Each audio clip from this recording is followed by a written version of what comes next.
يوعدون নিঃসন্দেহে যারা বলল আমার রব আল্লাহ, শুধু এতটুকুন বললো না, সুম্মা ইসতাকামু, তার উপরে টিকে থাকলো, আল্লাহ বলছেন বান্দারে কোনো ভয় পেও না, চিন্তা করো না, তোমার জন্য আমি আল্লাহ জান্নাত রেখে দিয়েছি। জোরে কোন সুবহানাল্লাহ। আমার বন্ধুগণ, ঈমান আনা তো সহজ, কিন্তু আল্লাহ বলছেন বান্দার ঈমান এনেছে এতটুকুন বললে আর আমি তোমাকে ছেড়ে দেব না। না, আহাসিবান নাস আইয়ুতরাকু আইয়াকুলু আমান্না ওয়া হুম লা ইফতানুন। মানুষের ধারণা ঈমান এনেছি এতটুকুন শব্দ বললাম আর আমি তাকে ছেড়ে দেব না। না, আমি তাকে পরীক্ষা করব। এই কথা কে বলেছেন? আসতে বলবেন না, কে বলেছেন?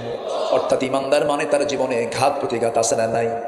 জেল কেটেছেন মুহাম্মদ সাল্লাল্লাহু আলাইহি সাল্লাম, জেল কেটেছেন ইউসুফ আলাইহিস সালাতু ওয়াস সালাম, আগুনে নিক্ষিপ্ত হয়েছেন ইব্রাহিম আলাইহিস সালাতু ওয়াস সালাম। এটা কি কোনো দুনিয়ার কোনো কারণে না, ঈমানের কারণে? বলেন কিসের কারণে? বলেন কিসের কারণে? ঈমানের কারণে। আমার ভাইয়েরা, আল্লাহ তাআলা বলেছেন চারটা গুণ অর্জন করো, আমি তোমাকে টাটকা মুমিনের খেতাব দেব, দুইটা পুরস্কার দিয়ে দেব। এর মধ্যে এক নম্বর হলো তোমাকে ঈমানটা মজবুত করে আনতে হবে, ঈমানটা ভালো করে আনতে হবে। যে ঈমানের মধ্যে কোনো শিরিক থাকবে না, কোনো বেদাত থাকবে না, কোনো কুফুর থাকবে না, যে ঈমানের ভিতরে কোনো প্রকার ভেজাল থাকবে না। আমরা ওযু ভঙ্গের কারণ জানি, আমরা নামাজ ভঙ্গের কারণ জানি, কি কি কারণে নামাজ ভঙ্গ হয়ে যায়, কি কি কারণে ওযু ভঙ্গ হয়ে যায়, কিন্তু আমরা সবাই কিন্তু জানি না ঈমান কিভাবে ভঙ্গ হয়ে যায়। ঈমান ভঙ্গের কারণ আছে না নাই? আসতে বলবেন না, আছে না নাই? ঈমান ভঙ্গের এক নাম্বার কারণ হলো যে বান্দা ঈমান আনার পরে যে বান্দা শিরিক করে তার ঈমানটা ভেঙে যায়। ওমাই ইউশরিক বিল্লাহ ফাকাদ হারামাল্লাহু আলাইহিল জান্নাহ, যে ব্যক্তি ঈমান আনার পরে শিরিক করবে তার জন্য আল্লাহর জান্নাত হারাম হয়ে যাবে। আজকে কিছু কিছু বান্দা দেখবেন মাজার দেখলে পরে দৌড় মারে মাজারে। এলাকায় আছে কিনা জানি না, বলবো সমস্যা হবে না তো আপনাদের? হ্যাঁ বলবো, কোন আপত্তি নাই তো আপনাদের? আবার সম্মানিত ভাইয়েরা, সম্মানিত বন্ধুগণ, মাজার দেখলেই কিছু কিছু লোক ভাবে যে এই মাজারকে সম্মান করলে মনে হয় আমার কিসমত খুলে যাবে। আচ্ছা, মাজারে যে লোকটা শুয়ে আছে সেই লোকটা কি নিরাপদে আছে না বিপদে আছে বলেন তো? কবর মানে কি? আসতে কয়, কবর মানে কি? বিপদ। আল্লাহ তাআলা কবরটা মাঝে মাঝে মাঝে মাঝে চিন্তা করি, আল্লাহ তুমি বিচার দিবস রাখছো, মালিক ইয়াউমিদ্দিন, হাসর রাখছো, মিজান রাখছো, পুলসিরাত রাখছো, মরার পরে কবরে হিসাব টিসাব দিয়ে ক্লিয়ার করলে তো হয়ে যেত। এটা মাঝে মাঝে আমি একটু চিন্তা করি। কিন্তু ভাইরে, আল্লাহ তাআলা বিচার দিবস কেন রাখছেন? এর কারণ আছে। এর কারণ হলো নামাজ পড়ে নাই, এটা কার হক নষ্ট করেছে বলেন তো? আসতে বলবেন না, কার হক নষ্ট করেছে? আল্লাহর হক নষ্ট করেছে। কিন্তু বনের সম্পত্তি বুঝে দেয় নাই ভাই, এটা কার হক নষ্ট হয়েছে বলেন? ভালো করে বলেন। বান্দার হক নষ্ট হয়েছে। এখন বান্দার হক নষ্ট করেছে বান্দা। এখন এই বিচার করার জন্য বাদী বিবাদী দুইজন দরকার আছে না নাই বলেন? আছে। তাহলে এখন এই বান্দা কবরে গেল, কবরে যদি আল্লাহ তাআলা বিচার কমপ্লিট করে দেন তাহলে ওদের বিচার করবে কেমনে? আমার কথা কি বুঝে আসতেছে? বিশাল ব্যাপার। কিন্তু আল্লাহ তাআলা বিচার দিবস কেন কায়েম করলেন? আপনি একজনের বিরুদ্ধে মামলা দিছেন অন্যায় করে, সে তার বইয়ের হক আদায় করতে পারলো না আপনার কারণে। আপনার কারণে সে তার মায়ের হক আদায় করতে পারলো না। আপনার কারণে সে ক্ষতিগ্রস্ত হলো, ব্যবসা নষ্ট হয়ে গেল, জীবন নষ্ট হলো। আপনি বান্দার হক নষ্ট করেছেন। আপনার বিচার করার জন্য ওই বান্দার সামনে বিচার করা দরকার, ঠিক কিনা? এই জন্য বিচার দিবস রেখে দিয়েছেন কে? আসতে বলবেন না, কে রেখে দিয়েছেন? আল্লাহ রেখে দিয়েছেন। বিচার দিবস সবার সামনে আছে না নাই? আসতে বলবেন না, আছে না নাই? আচ্ছা, আল্লাহ বিচার করবেন। সেই বিচারের দিবসে কোনো বুজুর্গ আমার কাছে আসবে না, কোনো ব্যক্তি আমার কাছে আসবে না। আমার সেদিন কাজে আসবে ডান হাতের আমলনামা। আমি যদি ডান হাতের আমলনামা নিয়ে সুন্দর করে দুনিয়া থেকে বিদায় হয়ে যায়, এই আমলটা আমাকে জান্নাতের রাস্তায় পৌঁছায় দেবে। জোরে বলি সুবহানাল্লাহ। কোনো ব্যক্তি আমাকে কিছুই করতে পারবে না। ইয়াউমা ইয়াফিরুল মারউ মিন আখিহি ওয়া উম্মিহি ওয়া আবিহি ওয়া সাহিবাতিহি ওয়া বানিহি। সেদিন ভাই ভাই থেকে পালাবে, মা সন্তান থেকে পালাবে, বাবা সন্তান থেকে পালাবে, কেউ কাউকে চিনবে না। আর এদিকে কিছু কিছু বান্দা মনে করে আমি আমার মরার পরে পীর সাহেবের পা ধইরা ঠ্যাং ধইরা জান্নাত পার হয়ে জান্নাতে যাব। যেদিন বাপই কাছে আসতেছে না, আপনার কেউ কোনো উপকার করতে পারবে না। আমার উপকার করবেন একমাত্র কে? আসতে বলবেন না, কে উপকার করবেন? অতএব কোনো মাজার দেখলে পরে মাজারে কোনো টাকা পয়সা দিবেন না। টাকা দরকার মরা মানুষের না জিন্দা মানুষের? বলেন টাকা দরকার মরা মানুষের না জিন্দা মানুষের? জিন্দা মানুষের টাকা দরকার, আমরা জিন্দা মানুষকে দেবো। জোরে বলি ইনশাআল্লাহ। মাকে খাবার দেয় না, বাপকে খাবার দেয় না, আছে না? আচ্ছা সবাই বলেন তো, মা বড় না বউ বড়? ভালো করে বলবেন, হ্যাঁ একটু চিন্তা ভাবনা করে বলবেন। মা বড় না বউ বড়? মাহফিলে মা বড়, বাড়িতে ওই দেখেন বউ বড়, দেখছেন? বাড়িতে বউ বড়। কথা বলবো? আমি তো সব বলে ফেলতেছি, সুদের কথা বলছি, জেনার কথা বলতেছি, মদের কথা বলতেছি, এখন আসছে পরিবারে। আচ্ছা ভালো করে চিন্তা করে বলেন তো, আসলে মা বড় না বউ বড়? মাই তো বড়, কিন্তু আজকে বড় হয়ে আছে কারা? বউ বড় হয়ে আছে। বড় আফসোস, শ্বশুর ছেলে বউকে দেখে থরথর করে কাঁপে, অথচ শ্বশুর হলেন বিচারপতি। শ্বশুর কি? বিচারপতি। ইব্রাহিম আলাইহিস সালাম তার ছেলেকে এবং তার বউকে দেখার জন্য আসলেন। তার ছেলে বিয়ে করেছেন, দূরে থাকার কারণে তিনি যেতে পারেন, অনুমতি দিয়েছেন, ছেলে বিয়ে করে নিয়েছে। তো তার ছেলে বউকে এবং তার ছেলেকে দেখতে গিয়ে দেখেন তার বাড়িতে ছেলে নাই, ইসমাইল নাই। ইব্রাহিম আলাইহিস সালাম ভিতরে ঢুকলেন, নিজের পরিচয় গোপন করে ছেলে বউকে বললেন, ছেলের বউকে ডাক দিয়ে বললেন, তোমরা কেমন আছো? আমরা খুব একটা ভালো নাই। আল্লাহর শুকরিয়া আদায় করলো না। তোমাদের অবস্থা কি? পরিবারের সমস্যা কি? যেটাই বলে সেটাই না সকল।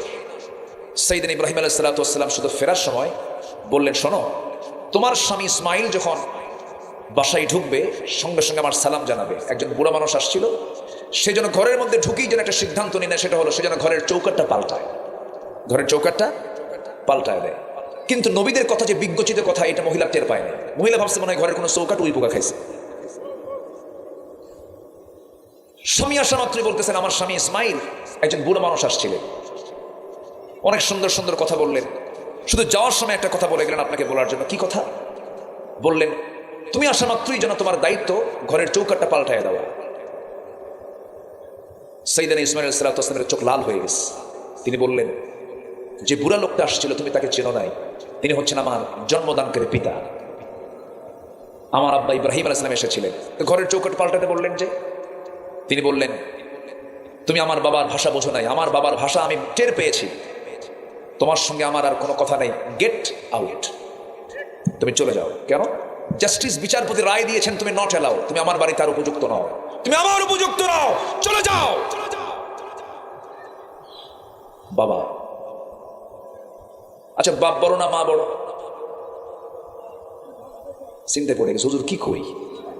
ভালো করে বলবেন, বাপ বড় না মা বড়? হ্যাঁ, তাহলে এত কোনো ওয়াজ শুনলেন কি? ভালো করে বলেন, মা বড় না বাপ বড়? আচ্ছা বাপ মা, তার ছেলে মেয়ে, এই মিলিত পরিবার, যদি বিচারের ডাক বসে, ছেলে মেয়ে স্বামী স্ত্রী বিচারের একটা বৈঠকে বসে গেছে, বিচারপতির চেয়ারে কে বসবে? বড় কে?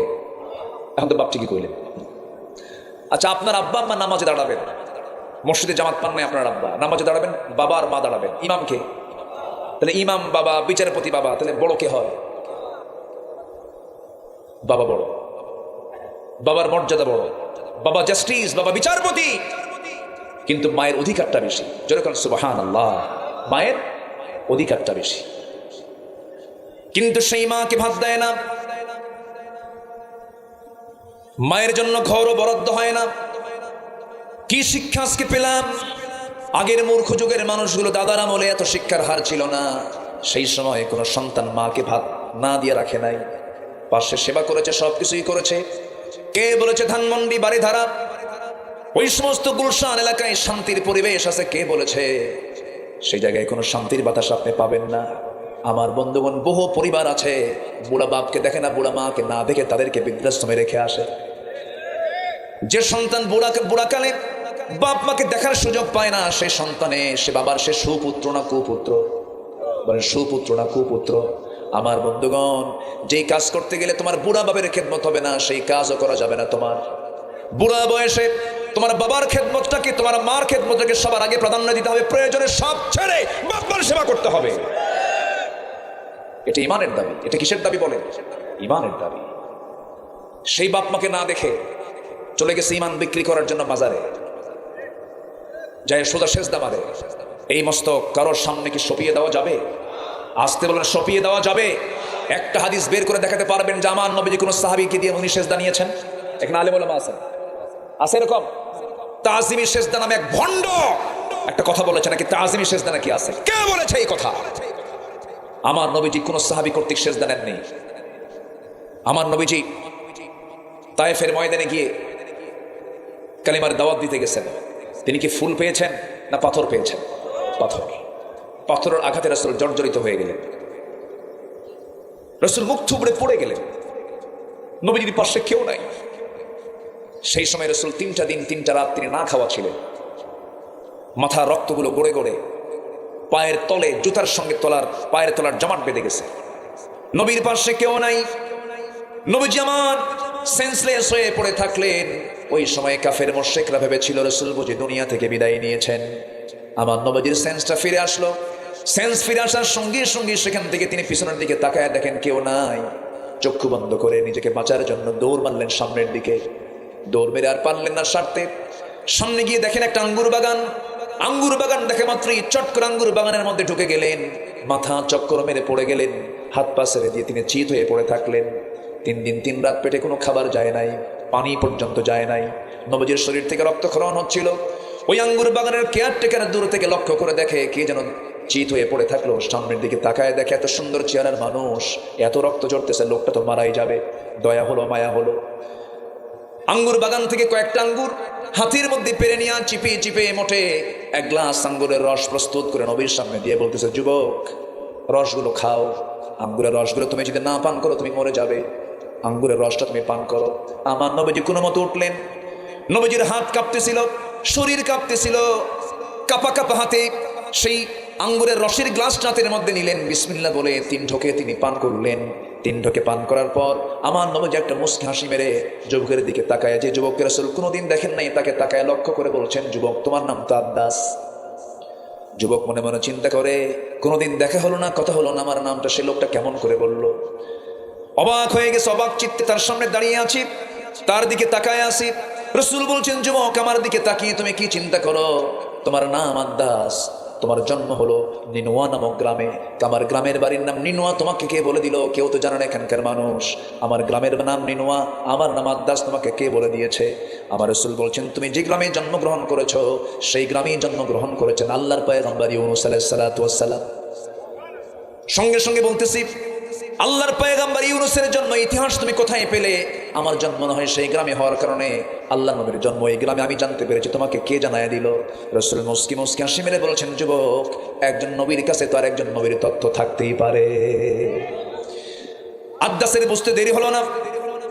আব্বাস শিরকি চেতনা লালন করতো সেই সময়, খ্রিস্টানি কায়দা অবলম্বন করে, কৃষ্টি কালচার অবলম্বন করে। সে ছিল সেই সময় খ্রিস্টান, নাসারা ছিল। সে করলো কি সেই সিস্টেমটা কায়দাকে ফলো করে আমার নবীর দিকে 2টা হাত নবীর 2টা পায়ের দিকে নিয়ে রাসূলকে সম্মানজনক সেজদা দিয়ে ধন্য করবে। রাসূল চট করে সরে দাঁড়ালেন। সরে দাঁড়ায় সে আব্বাসের 2টা হাত শক্ত করে ধরে বুকের সঙ্গে বুক লাগায়া বলছেন, আব্বাস তুমিও বান্দা আমিও বান্দা। আনা বাশারুম মিসলুকুম ইউহা ইলাইয়া আন্নামা ইলাহুকুম ইলাহু ওয়াহিদ।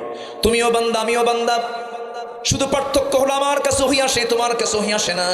বান্দা হয়ে বান্দার কাছে কখনো সেজদা দেওয়া যাবে না। বান্দা হয়ে বান্দার কাছে সেজদা দিলে তার ইমানটা শূন্য হয়ে যাবে। আমি তোমাকে সেজদা দিতে দেব না। সঙ্গে সঙ্গে আব্বাসের বুঝতে দেরি হলো না। আব্বাস বলে ফেলতেছে, আপনি আল্লাহর পয়গম্বর, কোনো সন্দেহ নাই। আপনি আমাকে পড়িয়ে দেন, আশহাদু আল্লা ইলাহা ইল্লাল্লাহু ওয়াহদাহু লা শারীকা লাহু ওয়া আশহাদু আন্না মুহাম্মাদান আবদুহু ওয়া রাসূলুহু। হেদায়েতের মালিক কে? আসতে বলবেন না, হেদায়েতের মালিক কে? আল্লাহ তাআলা। আমার বন্ধুগণ, নবীজি কারো কাছ থেকে সেজদা নেন নাই।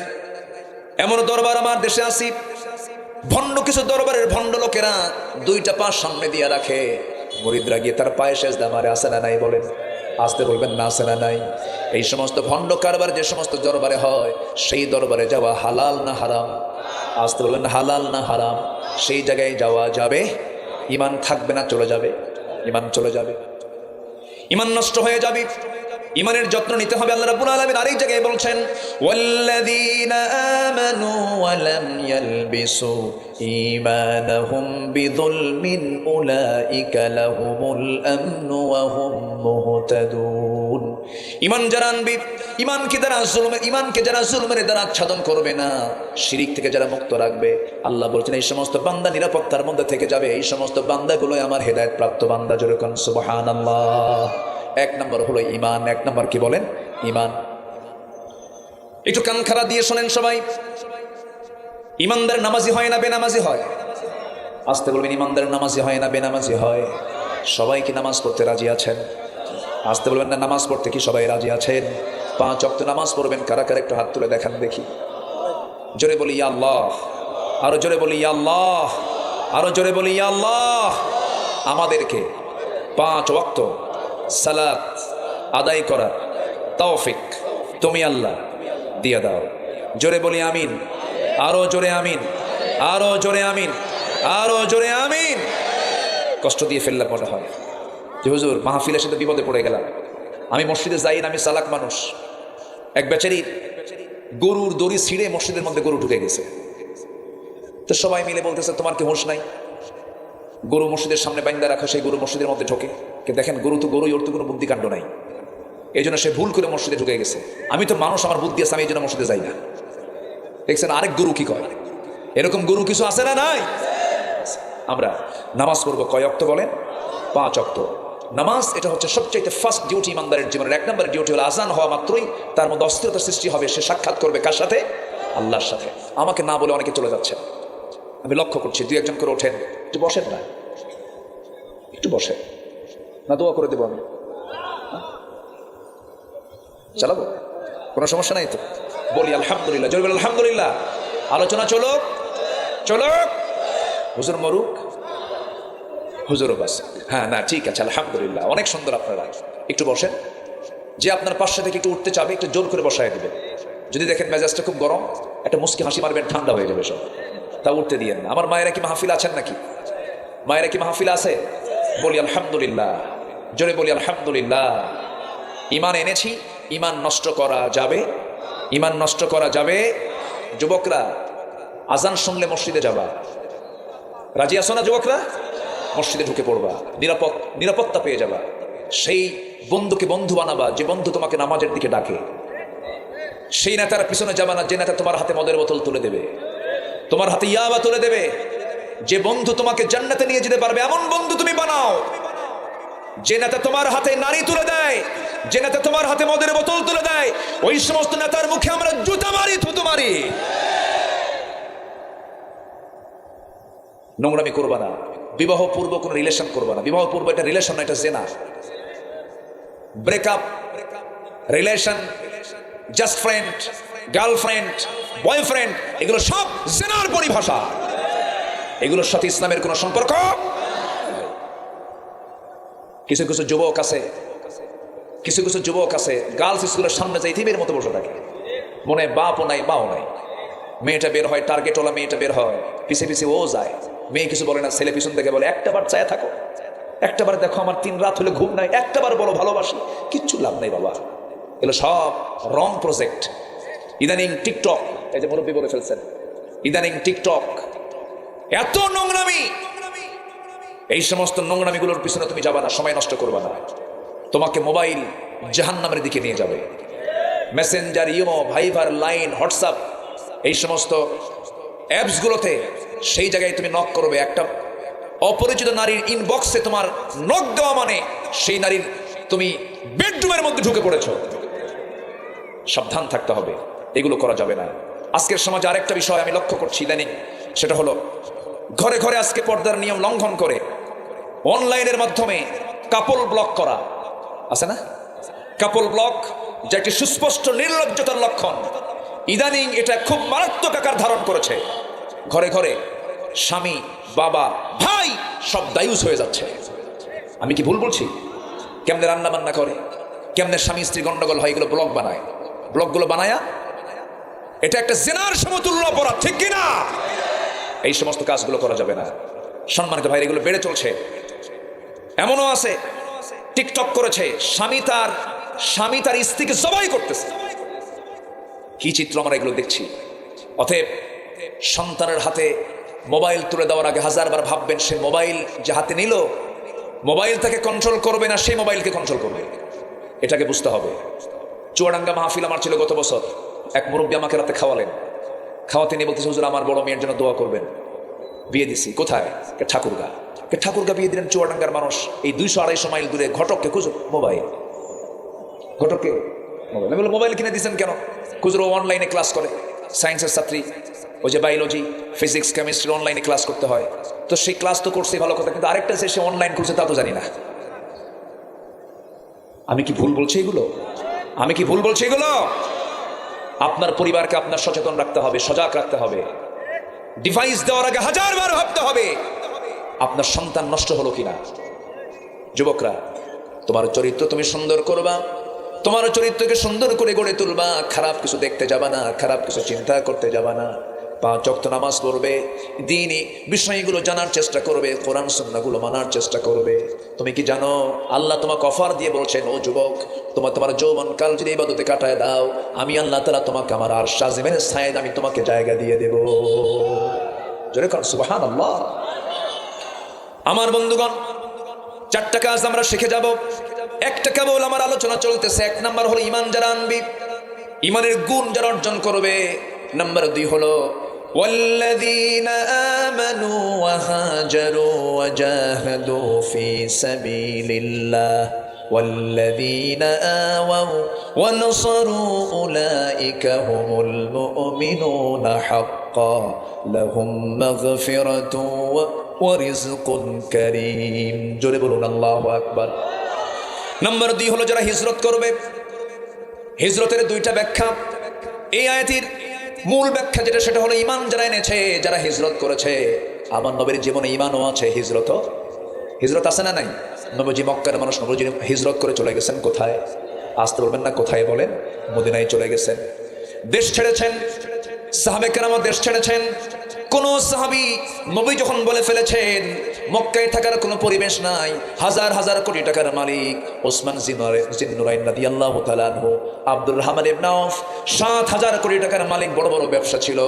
রাসূল যখন বললেন, ও সাহাবীরা, আমার আর মক্কায় থাকা হবে না, মদিনার দিকে আমি রওনা দিচ্ছি, 1000 কোটি টাকার মালিকরা সব ব্যবসা বাণিজ্য, বউ সন্তানগুলো ছেড়ে বলছে, হুজুর আপনি যে পথে আমরাও সেই পথে। জোরে কান সুবহানাল্লাহ। আমার নবীর সঙ্গে তারা হিজরত করলেন, নবীজি মদিনায় পাড়ি জমালেন। আমার বন্ধুগণ, এই পৃথিবীতে নবীদের পরে যাদের সম্মান তারা হলেন সাহাবা। সাহাবীদের দাম এত বেশি হওয়ার যতগুলো কারণ আছে, এখানে অনেক আলেম ওলামা আছেন। আমার ভাঙ্গাচোরা গবেষণা হলো এটাই, সাহাবীদের দাম সবচাইতে বেশি হওয়ার 1 নাম্বার কারণ যেটা, সেটা হলো সকল সাহাবীরা তার রাসূলকে, আমার রাসূলকে তার জীবনের চাইতে বেশি ভালোবেসেছেন। যেরকম সুবহানাল্লাহ। আমরা ঈমানদার যারা এখানে বসে আছি, বুকে হাত রেখে যদি বলি, ও আব্দুল্লাহ আমিন, ও আসলামউদ্দিন, তুমি বলো তো, তোমার বুকে হাত রেখে বলো তো, সত্যি সত্যি তুমি তোমার জীবনের চাইতে রাসূলকে বেশি ভালোবাসতে পেরেছো নাকি? যদি আমার মনটা যদি বলে, যদি আমার বিবেকটা যদি বলে, আল্লাহর কসম আমি রাসূলকে আমার জীবনের চাইতে বেশি ভালোবাসতে পেরেছি, আল্লাহর কসম করে বলি ওই বান্দা জান্নাতি। সুবহানাল্লাহ।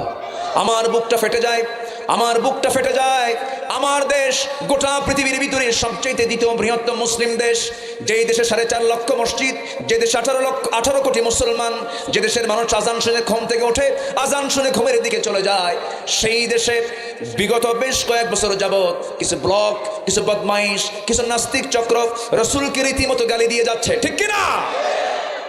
যদি আমার দেশে প্রকৃত অর্থে যদি রাসূল প্রেমিক লোক থাকতো, এমন কুলাঙ্গার সাহস পেত না বাংলার জমিনে কথা বলা, সাহস পেত না।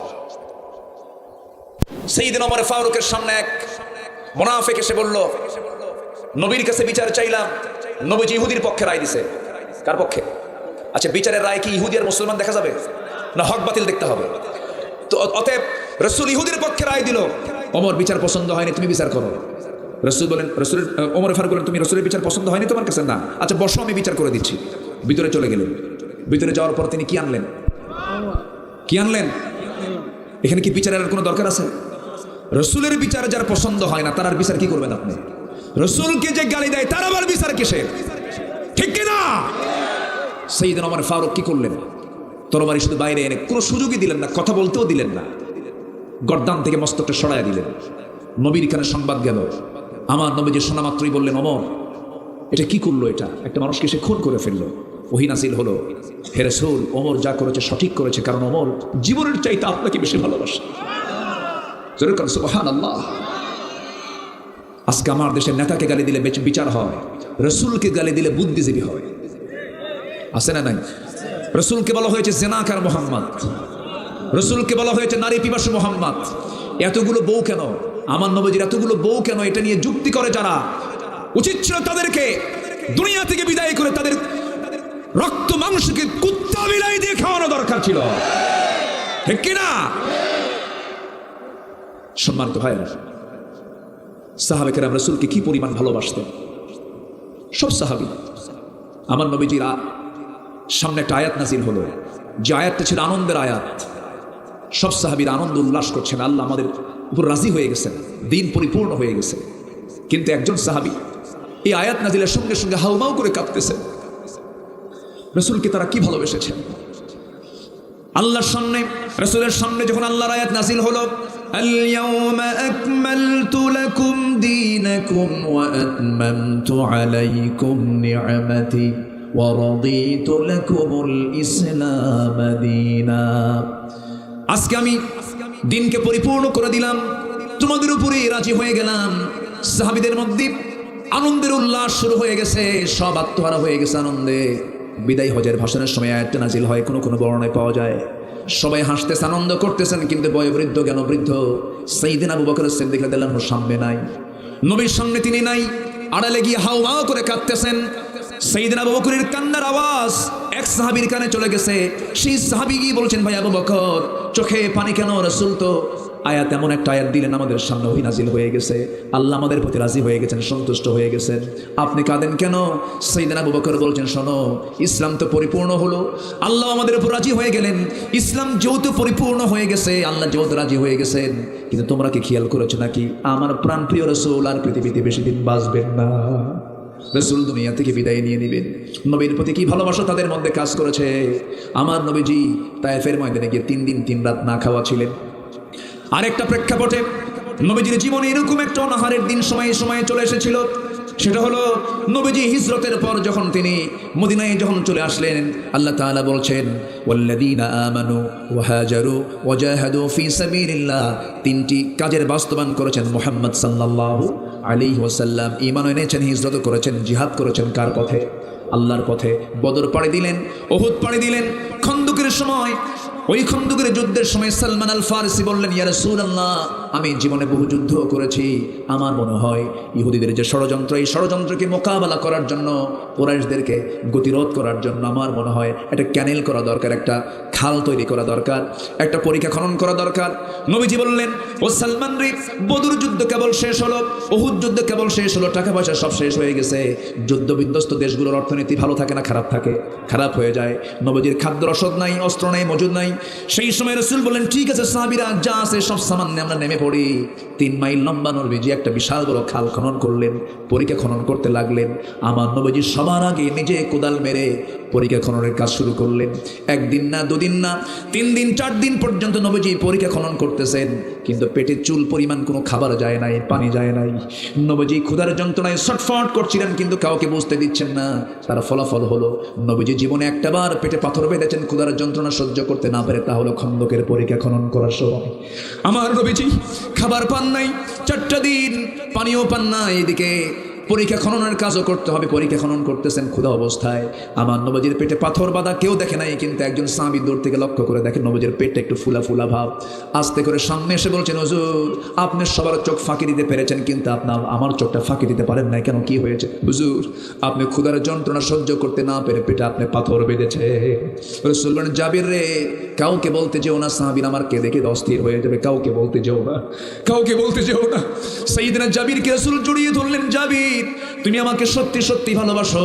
এবারে জাবির বলছেন, হুজুর, আপনার তো ক্ষুধা লাগছে, এখন কি করা যায়? আমার বাড়িতে একটা ছোট্ট ছাগল আছে, আমি আপনাকে খাওয়াতে চাই। রাসূল বললেন, যাও তোমার বউকে রান্না বান্না করতে বলো, যাও। তিনি চলে গেলেন বাড়িতে। 5-6 কেজি ওজনের একটা ছাগল জবাহ করলেন। জবাহ করে বউকে বলছেন, আমার জীবনের শ্রেষ্ঠ দিন, আমার বাড়িতে তাশরিফ আনবেন রাহমাতুল লিল আলামিন, সুন্দর করে রান্না বান্না করে নিয়ে আমার বউ। বউ বলে দিচ্ছে, আমার স্বামী যাবে, ছোট্ট ছাগল যেহেতু রাসূল যেন বেশি লোককে না নিয়ে আসে, কানে কানে বলবেন, আস্তে আস্তে করে নিয়ে, আস্তে আস্তে করে লুকায় লুকায় তাকে নিয়ে আসবেন। ঠিক আছে। সাইয়েদনা জাবির চলে গেলেন, নবীর কাছে গিয়ে বলছেন, ইয়া রাসূলুল্লাহ, রান্না বান্না কমপ্লিট, চলুন আমরা আবার সুন্দর করে আমরা খাবারটা খেয়ে নেব। আপনার প্রিয় খাবার হলো ছাগল এবং রুটি, আপনি সুন্দর করে খেতে পছন্দ করেন, চলুন আমরা খেতে বসি। নবীজি বলছেন, জাবের রে, তোমার কি মনে হয় সব সাহাবীকে ক্ষুধা পেটে রেখে আমি নবীজি একা খেতে যাব? আল্লাহু আকবার, আরো জোরে এখন আল্লাহু আকবার। আমার নবীজি বলেন, জাবের রে, এমন চরিত্র তো আমার না। আমার চরিত্র হলো আমি সবাইকে আগে খাওয়াই, এরপরে আমি খাই।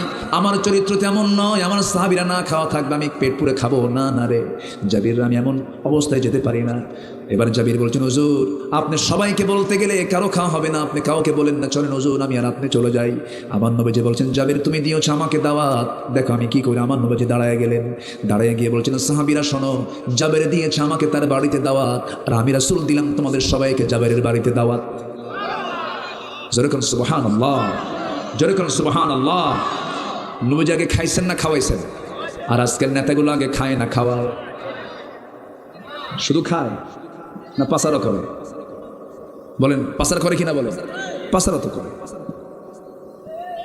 এই দেশের অর্থনীতিকে পিছিয়ে দেয় নাই কোনো কৃষক, এই দেশকে ধ্বংসের দিকে ঠেলে দেয়নি কোনো কৃষক, দেয়নি কোনো শ্রমিক, দেয়নি কোনো প্রবাসী, দেয়নি। সবাই অশিক্ষিত দেশকে আগায় দিয়েছে।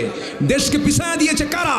যারা শিক্ষিত নামের কলঙ্ক, কলমের খোঁচা দিয়া, যারা সমাজ জনগণের টাকাগুলো লোপাট করে দেশ থেকে পাচার করেছে, ঠিক কিনা?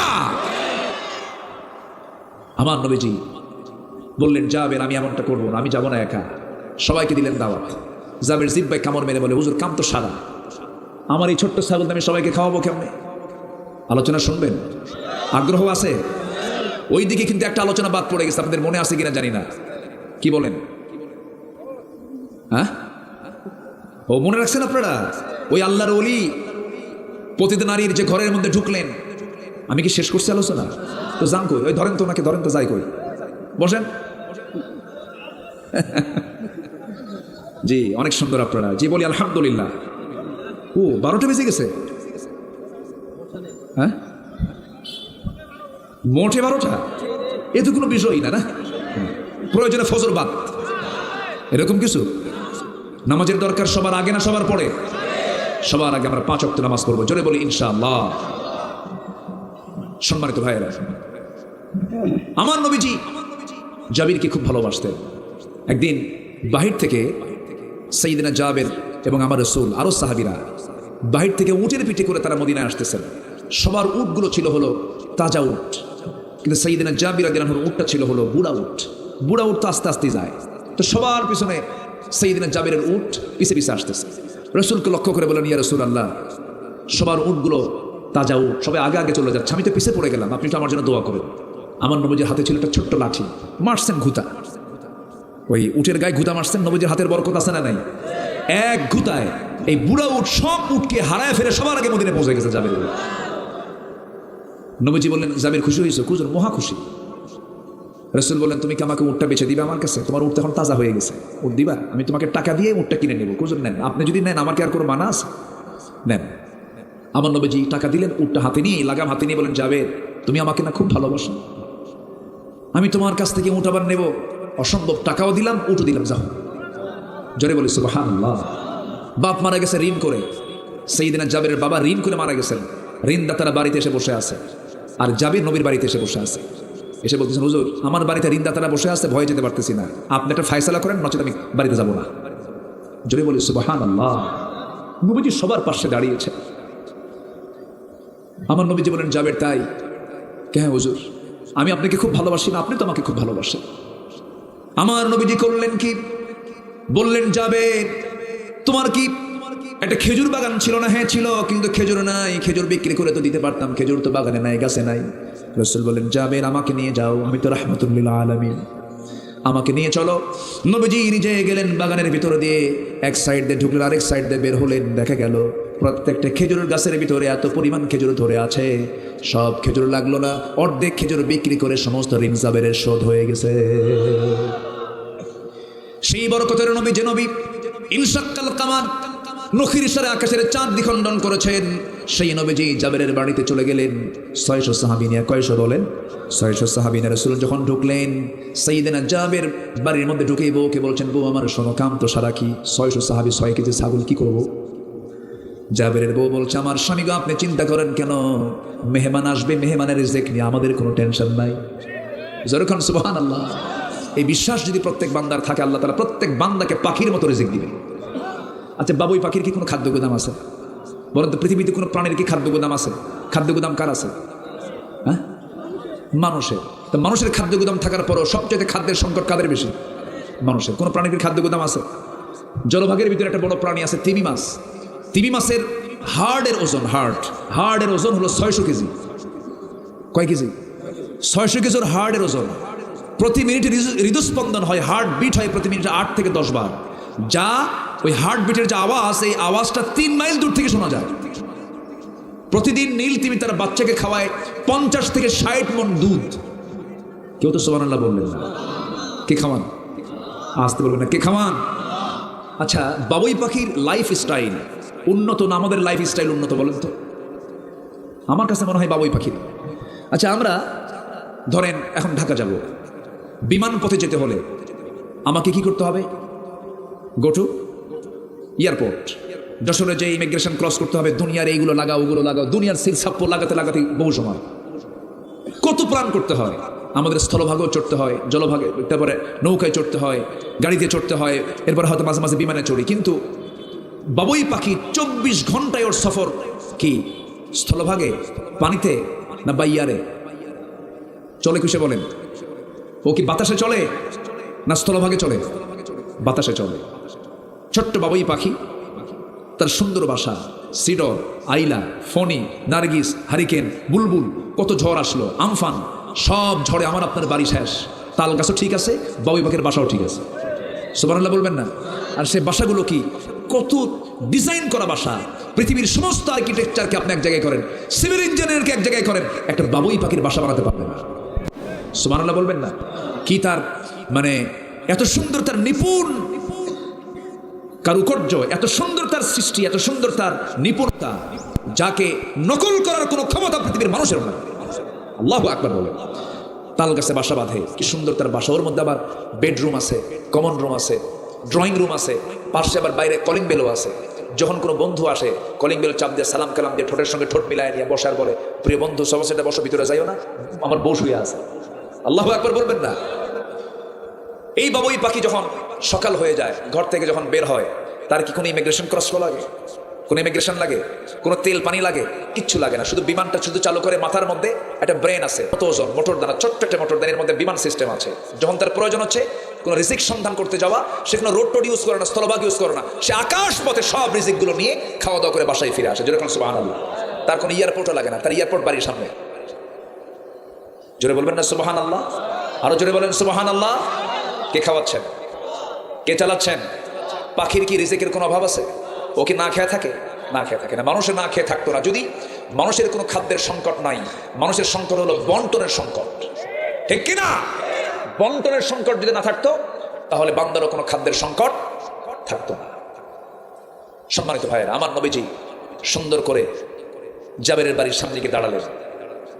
জাবের রাদিয়াল্লাহু আনহু স্ত্রী বলছেন, স্বামী আমার, কোনো চিন্তা করবেন না, মেহমান আসতেছে, এটা আমাদের জন্য সৌভাগ্যের বিষয়।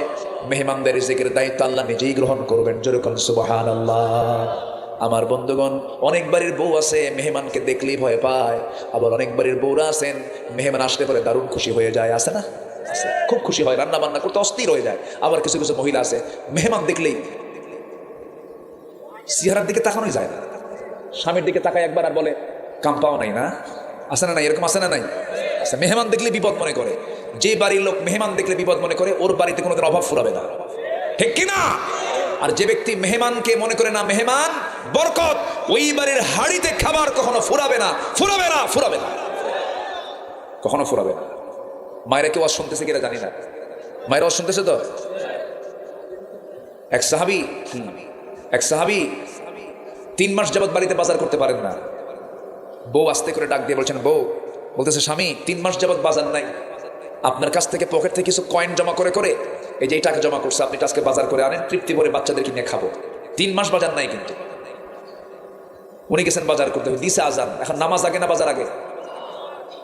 জোহর চলে গেছে, আসর চলে গেছে, মাগরিব চলে গেছে, বাজার সেদিন হয় নাই। এশারের নামাজ পড়ার পর রাসূল দূর থেকে আসা মেহমানদের বন্টন করে দিচ্ছেন, তুমি 3 জন, তুমি 4 জন, তুমি 6 জন নিয়ে যাও। একজন বাদ আছে, ওইদিকে সামনে সামনে তালহাও বসে আছে। রাসূল বলেন, তালহা তোমার যদি একটু কষ্ট হয়, আমি জানি তোমার অবস্থা খুব খারাপ, এই যে একটা মেহমান যে বেঁচে গেল, যাও এই মেহমানদারি একটু মেহমানদারি করো। সাইয়েদনা তালহা নবীর কথা তো আর ফেলতে পারেন না, কিছু বললেন না, আল্লাহর উপরে তাওয়াক্কুল করে মেহমানকে সাথে নিয়ে চলে গেছেন, ফাঁকা ব্যাগ হাতে নিয়ে। দরজায় ডাক দিচ্ছেন, বউ খুলছেন দরজা, সালাম কালাম হয়ে গেছে। বউ শোনো, এই যে বাজার হয়নি কিন্তু মেহমান নিয়ে আসছে একটা। স্ত্রী মুস্কি হাসি মেরে বলছে, আলহামদুলিল্লাহ, আমার আপনার বউ হবে। হ্যাঁ কামসারা সঙ্গে সঙ্গে বলতেছে, সাহাবী বলতেছে, শোনো মেহমান তো নিয়ে আসলাম, বাজারও তো নাই, তুমি তো কইলা আলহামদুলিল্লাহ, ভালো কথা, খাওয়াবো কি কও? সংসার সুখের হয় বলেন? হ্যাঁ। সঙ্গে সঙ্গে বলছেন স্ত্রী, আপনি চিন্তা করেন কেন, মেহমান তো তার রিজিক নিয়ে আসছে, টেনশন করেন কেন? ওই যে একটা তুষের বস্তা দেখা যায়, তুষের বস্তা আস্তে করে একটু নামায় দেন আমাকে, তুষের বস্তাটা নামায় দেওয়া হলো। তুষের বস্তা নামায় নেওয়ার পরে চালনা দিয়ে চালতে চালতে মোটেই কিছু জবের খুদ বের হলো। জবের খুদগুলো পিসদানেতে নিয়ে পিষে পিসাটা বানায়া খামির করা হলো। খামির করে এটাকে সুন্দর করে রান্না বান্না করে মোটে 2টা রুটি প্রস্তুত করা হলো। 2টা রুটি বানায়া নিয়ে স্বামীকে ডাক দিয়ে বলেন, স্বামী আমার পেটেও খাবার নাই, আপনার পেটেও খাবার নাই, এই 2টা রুটি আমাদের বাড়ির এখন খাবারের সম্বল। এই 2টা রুটি মেহমানকে দিয়ে আসেন, দেরি না করে তাড়াতাড়ি মেহমানের সামনে থেকে চলে আসবেন। আপনি বসলে পরে আপনাকে একটা রুটি খেতে হবে সম্মান রক্ষার্থে। মেহমানের পেট ভরবে না, মেহমানের ঘরে আপনি দিয়ে এসে আমার রুমের মধ্যে যখন ঢুকবেন, আমরা বাতিটা বন্ধ করে দেব। লাইট বন্ধ করলে ভাববে আমরা খেয়ে নিয়েছি, মেহমান টের পাবেন আমরা না খাওয়া আছি।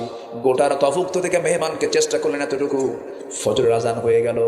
মেহমানকে সাথে নিয়ে তালহা মসজিদে নামাজ পড়তে গেছেন। নামাজ শেষ, সব সাহাবীর বিদায় হয়ে গেছে। পিছন থেকে রাসূল ডাক দিচ্ছেন, তালহা এই দিকে আসো। সঙ্গে সঙ্গে বলছেন, ইয়া রাসূলুল্লাহ, বড় ভুল করে ফেলেছে, আমাকে মাফ করে দিন, আপনার মেহমানকে আমি সম্মান করতে পারিনি। রাসূল বললেন, না রে তালহা, উল্টা বলো কেন? গত রাত্রিতে তুমি এবং তোমার স্ত্রী মেহমানকে যে সম্মান দিয়েছ, আরশ আজিম পর্যন্ত খুশি হয়ে গেছে। জোরে কোন সুবহানাল্লাহ। আমার নবীজি জাবেরের বাড়ির সামনে দাঁড়ালেন, বললেন, জাবির তোমার বউকে আমার সালাম জানায়া দাও। সালাম জানিয়ে বলো তোমার বউ যেন যে হাঁড়িতে রান্না বান্না করেছেন, ছাগলের গোশত রান্না বান্না করেছে, সেই হাঁড়ির ঢাকনা যেন না খুলে, আর যে পাত্রে রুটি রেখে দিয়েছে রুটির উপরে যে ঢাকনা রেখেছে সেই ঢাকনাও যেন না টান দেয়। আমি আজকে কাউকে বন্টন করতে দেব না, আজকে নিজের হাতে আমি রাসূল সবাইকে আমি রুটির গোশত খাওয়াইয়া দেব। রাসূল বললেন, আমি আজকে মেসিয়ার হব। কি হব? ঠিক আছে না? বিশ্বনবী কাকে বলে? যেরকম সুবহানাল্লাহ, আমি আজকে বন্টনকারী হয়ে যাব। নবীজি সবার সঙ্গে মিশে যেতেন। নবীজি কোন সাহাবী দাঁড়াতে দেখলে বলতেন বসো। আমার নবীজির খাদেম ছিলেন আনাস বিন মালিক রাদিয়াল্লাহু তাআলা আনহু। 10 বছর নবীর খেদমতের পাশে ছিলেন, তার মা তাকে দিয়ে গেছেন নবীর খেদমতে। আনাস বলেন, 10 বছর বয়স আমি নবীর খেদমত শুরু করি, আমার যখন বয়স 10 বছর, 20 বছর রাসূলকে আমি হারাই। এই 10 বছর রাসূল আমাকে খাদেম বানাইছেন, কিন্তু রাসূল উল্টা আমার তিনি নিজে খেদমত করেছেন। আমাকে রাসূল কখনো গ্লাস আনতে বলেন নাই, কাপড় আনতে বলেন নাই, কোনোদিন আমাকে কোনো কিছু জিজ্ঞাসা করেছেন এমনটা করেন নাই, বরং রাসূল আমাকে উল্টা খেদমত করেছেন। জোরে কোন সুবহানাল্লাহ। আমার নবীর চরিত্র ছিল এমন, নিজের কাজ নিজে করতেন, নিজের সেলাই নিজে করতেন, নিজের ঘর নিজে ঝাড় দিতেন, নিজের কাজ নিজে করতেন। আম্মা জান আয়েশা বলেন, রাসূলকে আমি কখনো আগে খাওয়াতে পারি না, রাসূল আগে আমাকে খাওয়া দিতেন। রাসূলকে আমি আগে সালাম দিতে পারি না, সহজে রাসূল আমাকে আগেই সালাম দিয়ে দিতেন। জোরে কোন সুবহানাল্লাহ। সাহাবায়ে কেরাম মন খুলে নবীর সামনে এসে বসতেন, গল্প করতেন। এক সাহাবী একদিন রাসূলের সামনে এসে বলছে, হুজুর আমি তো বড় অপরাধ করে ফেলেছি। কি অপরাধ করছো বলো? হুজুর রোজা রেখে আমি স্ত্রীর সঙ্গে সহবাস করছি। সামনে তো রোজার মাস আসতেছে, একটু বলি। বলবো অস্ত ফুরায় না কত সারা রাত। আমার নবীজি বললেন, কি করছো সাহাবী? হুজুর আমি তো বড় ভুল করে ফেলেছি, আমি স্ত্রী সহবাস করে ফেলেছি রোজা অবস্থা, এখন কি করা যায়? রাসূল বললেন, কাফারা দিতে হবে। কি কাফারা? একটানা রোজা রাখো 2 মাস। হুজুর আমি একজন শ্রমিক মানুষ, আমি রোজাও রাখবো, শ্রম দেব, আমার পক্ষে সম্ভব নয়। রাসূল বললেন তোমাকে তাহলে 60 জন মিসকিনকে খাওয়াতে হবে। হুজুর আমার তো টাকা পয়সাই নাই। আমার রাসূল এখন চিন্তায় পড়ে গেলেন, ওর টাকা পয়সা নাই, টাকা দেবে কেমনে? শ্রমিক মানুষ, রোজা রাখারও কোনো উপায় নাই। আমার নবীজি চুপ মেরে থাকলেন। কিছুক্ষণ পর দেখা গেল কোন একজন সাহাবী এসে নবীর সামনে এক কার্টুন খেজুর দিয়ে গেছে, হাদিয়া স্বরূপ দিয়ে গেছে। রাসূল বললেন, ও আমার সাহাবী, বড় একটা ভুল করে ফেলেছো, তুমি সহবাস করে ফেলেছো। স্ত্রী বৈধ হলেও রোজার মাসে রোজার অবস্থায় স্ত্রী সহবাস করা বৈধ না অবৈধ? বলেন এটা কি হালাল না হারাম হবে? হারাম হয়ে যাবে। আমার নবীজি বললেন, প্রথম বললেন একাধারে রোজা রাখো, না হলে তুমি কাফারা দাও, 60 জন মিসকিনকে খাবার খাওয়াও। হুজুর একটাও পারবো না, আমি রোজাও রাখতে পারবো না, মিসকিনকে খাবার দেওয়ার মতো যোগ্যতা আমার নাই, শারীরিক ফিটনেস আমার নাই, এখন কি করবো? রাসূল চুপ করে থাকলেন। সামনে এসে একজন সাহাবী যখন খেজুর দিয়ে গেছে এক কার্টুন, রাসূল বললেন, ও সাহাবী, এই খেজুরের কার্টুনগুলো তুমি নিয়ে যাও, সবাইকে তুমি এটা হাদিয়া দিয়ে দাও, দান করো, আল্লাহর কাছে মাফ চেয়ে নাও। হুজুর আমি দেবো আর কাকে? আমার চাইতে ফকির আর কেউ নাই। সুবহানাল্লাহ বলবেন। রাসূল বলেন, সাহাবী যা, তুই নিজেই নিয়ে যা, তোর পরিবারকে খাওয়া, যা। যেরকম সুবহানাল্লাহ। আমার নবীজি কত ইজি করেছেন সবকিছু। আল্লাহু আকবার বলবেন না? আমার নবীর কাছে সব সাহাবী বসে বসে আরাম পেতেন, গল্প করতেন। আমার নবীজি ছোট্ট ছোট্ট বাচ্চারা খেলা ছেড়ে নবীর সামনে বসতো, বাচ্চারা বাপের হাত ছেড়ে নবীর হাত ধরতো। আল্লাহু আকবার বলেন। বাবার হাত ছেড়ে নবীর হাত ধরতো। রাসূল শিশুর কাছে গেলে শিশু হয়ে যেতেন। আল্লাহু আকবার বলেন। আবার বইয়ের কাছে গেলে স্বামী হয়ে যেতেন। এত সুন্দর স্বামী। আম্মা জান আয়েশা বলেন, রাসূলকে যখন কাছে পেতাম মনে হতো পৃথিবীর মহান ব্যক্তি সামনে আমার বসে আছেন। আল্লাহু আকবার বলেন। রোমান্টিক ছিলেন আমার রাসূল, স্ত্রীদের সামনে খুনসুটি করতেন, তাদের সঙ্গে কৌতুক করতেন। তিনি হচ্ছেন আমার আদর্শ জনাবে মুহাম্মদুর রাসূলুল্লাহ সাল্লাল্লাহু আলাইহি ওয়াসাল্লাম। আমার নবীজি এবার হাড়ির কাছে গেলেন। আমি আর আলোচনার সময় বাড়াবো না, শেষ করা দরকার। হাড়ির সামনে গেলেন। হাড়ির সামনে গিয়ে বললেন, সাহাবীরা তোমরা লাইন হয়ে দাঁড়িয়ে যাও। আমার নবীজি বিসমিল্লাহ বলে বন্টন করা শুরু করলেন। বিসমিল্লাহর বরকত আছে না নাই? আমার নবীজি ওই 6 কেজি ছাগল দিয়া, সামান্য কিছু রুটি দিয়া বিসমিল্লাহ বলে যখন তিনি বন্টন করা শুরু করে দিয়েছেন, ইন্নাল্লাহা ইয়ারযুকু মান ইয়াশাউ বিগাইরি হিসাব, আল্লাহ তাআলা সেই সময় আল্লাহ তাআলা রাসূলের হাতে এমন বরকত দিয়ে দিলেন, 600 সাহাবী তৃপ্তি ভরে রুটিও খেলেন, গোশতও খেলেন, পেট ভরালেন, কিন্তু জাবেরের বাড়ির ছাগল এবং রুটি এক চুল পরিমাণ কমে নাই। যেরকম সুবহানাল্লাহ। ইন্না মা'আল উসরি ইউসরা। আল্লাহ তাআলা দুঃখের পরে সুখ দিয়ে দেন। কে দিয়ে দেন বলেন? আল্লাহ দিয়ে দেন। আমার বন্ধুগণ, ওয়াল্লাযীনা আমানু, ঈমান যারা আনবে, ওয়াহাজারু, হিজরত যারা করবে, ওয়াজাহাদু, যারা জিহাদ করবে আল্লাহর পথে, ওয়াল্লাযীনা আওয়াও, যারা মুজাহিদদেরকে যারা আশ্রয় দেবে, ওয়ানাসরু, যারা সাহায্য করবে। আল্লাহ বলছেন এই 4টা কাজ তুমি করবা, উলাইকা হুমুল মুমিনুনা হাক্কা, এরাই হলো টাটকা মুমিন। এবং তাদের জন্য 2টা সম্মানজনক পুরস্কার আছে। একটা হলো তাদের জন্য সাধারণ ক্ষমা, যেরকম সুবহানাল্লাহ, ওয়া রিজকুন কারীম, সম্মানজনক রিজিক অর্থাৎ জান্নাত তাদের জন্য বরাদ্দ, যেরকম সুবহানাল্লাহ। আল্লাহ সবাইকে এই আয়াতের অনুকূলে জীবন করার তৌফিক দিয়ে দেন। জোরে বলি আমিন, আরো জোরে আমিন। যতটুকু হয়েছে আমরা বলে ফেলি আলহামদুলিল্লাহ। জোরে বলি আলহামদুলিল্লাহ। আমরা এখন হ্যাঁ কি ও আচ্ছা,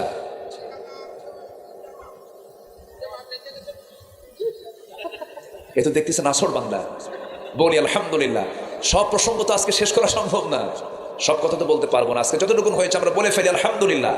তো ওই যে সে আল্লাহর ওলি যখন মদের বোতল থেকে এক ঢোক মদ পান করেছে, তখন কি তাল না মাতাল? মাতাল হলে কি জেনাবাদ থাকে? আর জেনা যখন তার মাতাল ভাব চলে আসে, তখন তো জেনাও সহজ হয়ে যায়, খুনও সহজ হয়ে যায়। তাহলে মদ সমস্ত পাপের মা, মদ সকল পাপকে টেনে আনে। উনি ভাবলেন যে আমি মদ পান করলে মনে হয় এখান থেকে বেঁচে যাচ্ছে, কিন্তু মদ পান করে তার বেঁচে যাওয়া হলো না, মরে যাওয়া হলো, মরে যাওয়া হয়ে গেল। এই জন্য আসুন আমরা সকল পাপকে আমরা না বলি, সকল হারামকে আমরা না বলে হালাল ভিত্তিক জীবনযাপন করে আল্লাহ পাক কবুল করুন। জোরে বলি আল্লাহুম্মা আমিন। এই এত লম্বা ওয়াজ করার পরে আবার এসে তাহলে কি গজল শুনবেন আপনারা? আগ্রহ আছে? আবার একজন বলে দিয়েছেন হুজুর ওই গজলটা গাবেন, একটা নির্দিষ্ট করে দিয়েছেন। দেখি আমি চেষ্টা করছি। ধৈর্য ধারণ করার শক্তি দাও গো মেহেরবান আমায়, দাও গো মেহেরবান। ধৈর্য ধারণ করার শক্তি দাও গো মেহেরবান আমায়, দাও গো মেহেরবান। বুকের ভেতর ব্যথার নদী বইছে অবিরাম, বইছে বইছে অবিরাম। ধৈর্য ধারণ করার শক্তি দাও গো মেহেরবান, আমায় দাও গো মেহেরবান। আধার আমার আলো দিয়ে কানাই কানাই দাও ভরিয়ে, আধার আমার আলো দিয়ে কানাই কানাই দাও ভরিয়ে। অন্তর জোড়ে দাও গো প্রভু, অন্তর জোড়ে দাও গো প্রভু। ভোরের পাখির গান, বুকের ভেতর ব্যথার নদী বইছে অবিরাম, বইছে বইছে অবিরাম। ফাগুন কেড়ে নেয়া চৈত্র আষাঢ় করে দাও, গাছে গাছালির শীতল ছায়ায় জীবন ভরে দাও, আমার জীবন ভরে দাও। আমার ধুধু মরুর দেশে দাও গো জোয়ার ভাটার শেষে, আমার ধুধু মরুর দেশে দাও গো জোয়ার ভাটার শেষে। পারাবারের বাউরি বাতাস আমায় করো দান, বুকের ভেতর ব্যথার নদী বইছে অবিরাম, বইছে বইছে অবিরাম। ধৈর্য ধারণ করার শক্তি দাও গো মেহেরবান, আমায় দাও গো মেহেরবান।